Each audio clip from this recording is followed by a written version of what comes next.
Dasar-dasar Peradilan Tata Usaha Negara. Peradilan Tata Usaha Negara atau Peratun ada di Indonesia karena Indonesia menganut konsep negara hukum barat yang restart. Seperti penjelasan di bab sebelumnya, selain peraturan, ada 3 peradilan lain yang wajib ada di Indonesia sesuai amanat UUD 1945 pada pasal 24, yaitu peradilan umum untuk kasus perdata dan pidana. Yang kedua, peradilan agama untuk kasus perkawinan dan lain-lain. Peradilan militer untuk para militer. Peradilan Tata Usaha Negara adalah suatu badan sebagai tempat warga masyarakat mencari keadilan dan harapan dapat memperoleh keadilan itu. Sebab ada kalanya aparat pemerintah dalam penyelenggaraan pemerintah membuat keputusan yang melampaui batas wewenangnya, atau ada kekeliruan dalam menerapkan peraturan hukumnya saat menyelesaikan suatu masalah tertentu yang konkret, sehingga akibatnya ada warga masyarakat yang dirugikan oleh keputusannya itu sendiri. Yang kedua, ada karakteristik dari Peradilan Tata Usaha Negara atau PTUN. Ada beberapa karakteristik dari Peradilan Tata Usaha Negara yang bisa dijadikan perbedaan dengan peradilan-peradilan yang ada di Indonesia lainnya. Di antaranya adalah pada berlakunya beberapa asas peradilan PTUN, yaitu asas praduga. Asas praduga ini mengandung makna bahwa setiap tindakan pengusaha selalu harus dianggap rematif sampai adanya pembatalan. Dengan asas ini, perbuatan tindak menunda pelaksanaan KTUN yang digugat. Asas pembuktian bebas, artinya hakim yang meletakkan bebas pembuktian. Hal ini berbeda dengan ketentuan pasal 1865 BW, pasal 107 UU nomor 5 tahun 1986. Asas keaktifan hakim. Keaktifan hakim dimaksud untuk mengimbangkan kedudukan para pihak karena tergugat adalah penjabat tun, sedangkan penggugat adalah orang atau badan hukum perdata. Pasal 58, 63, 80, dan 85. Asas keputusan pengadilan punya kekuatan mengikat. Sengketa tun adalah sengketa hukum publik.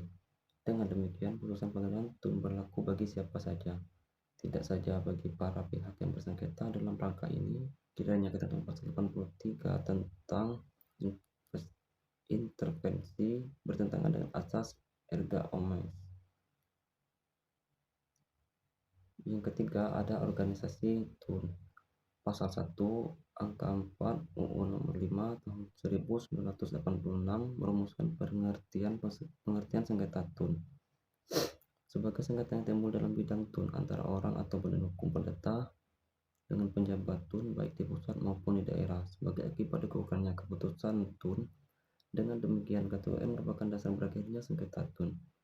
Pasal 1 angka 3 merumuskan KTUN adalah suatu penetapan tertulis yang dikeluarkan oleh badan atau penjabat tun yang meliputi tindakan hukum tun yang berdasarkan peraturan perundang-undangan yang berlakunya yang bersifat konkret, individual, dan finalis yang menimbulkan akibat hukum bagi seluruh badan hukum perdata.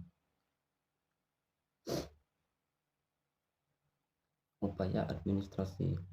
Tidak semua KTUN dapat langsung digugat melalui peradilan tun. Terhadap keputusan tun yang mengenal upaya administratif UP disyaratkan untuk menggunakan saluran peradilan tun. Lihat pasal 48 Undang-Undang nomor 5 sampai 86. Untuk KTUN yang memungkinkan adanya UP, gugatan langsung ditunjukkan kepada PTTUN pasal 51 ayat 3. Dengan demikian ada 2 jalur berperkara di muka peradilan tun. Bagi KTUN yang tidak mengenal UP, gugatan ditunjukkan kepada PTUN TKL. Sedangkan bagi KTUN yang mengenal UP, gugatan langsung ditujukan kepada PT Tun. Lanjut, kompetensi absolut Peradilan Tata Usaha Negara. Mengenai kompetensi peraturan dikenal ada 2 kompetensi, yaitu kompetensi absolut dan kompetensi relatif. Mengenai kompetensi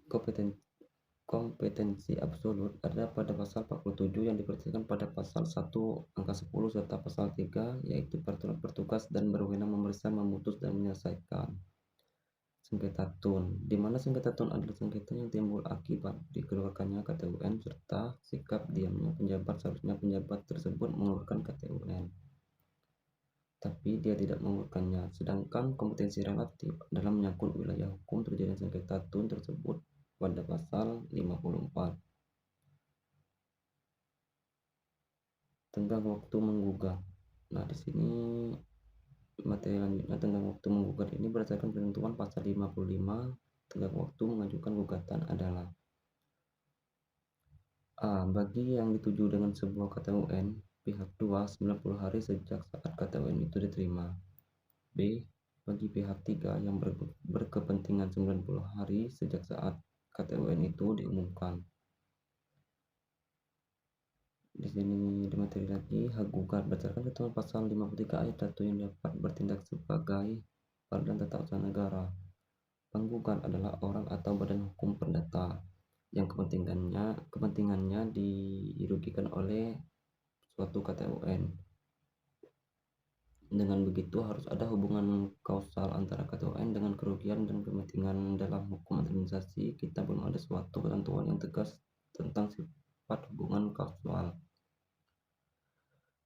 tersebut, yakni dari apa yang digunakan untuk menjelaskan ada tidaknya hubungan kausal itu. Sebagai perbandingan, dalam AWB Belanda disebutkan bahwa kerugian itu adalah akibat langsung dari adanya KTUN. Ada petitum. Berdasarkan ketentuan pasal 53 ayat 1, petitum pokok adalah agar KTUN tersebut dinyatakan tidak sah atau batal. Jadi persoalan utama ialah pembatalan KTUN. Sebagai petitum tambahan adalah ganti rugi dan rehabilitas. Tuntutan ganti rugi dibatasi jumlahnya berdasarkan peraturan pemerintah nomor 43 tahun 1991. Ganti rugi berkisar antara 250.000 sampai 5 jutaan. Rehabilitas hanya berlaku untuk sengketa kepegawaian, yaitu pemulihan hak sebagai pegawai negeri. Dalam hal rehabilitas tidak dapat dilakukan secara penuh. Pejabat yang harus melakukan rehabilitas dapat dibebani suatu kewajiban kompetensi sebesar antara 100.000 sampai 2 juta. Alasan menggugat. Bureau Fresh Gordon. Berdasarkan ketentuan pasal 53 ayat 2, dasar pengujian oleh pengadilan terhadap keputusan tata usaha negara KTUN yang digugat adalah ini bertentangan dengan peraturan perundang-undangan yang berlaku. Penjelasan undang-undangan ini mengatakan 3 hal dalam pengertian bertentangan peraturan perundang-undangan yang berlaku, yakni bertentangan dengan ketentuan dalam peraturan perundang-undangan yang bersifat prosedural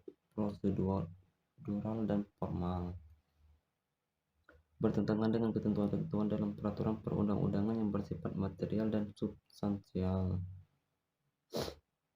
dikeluarkannya oleh badan atau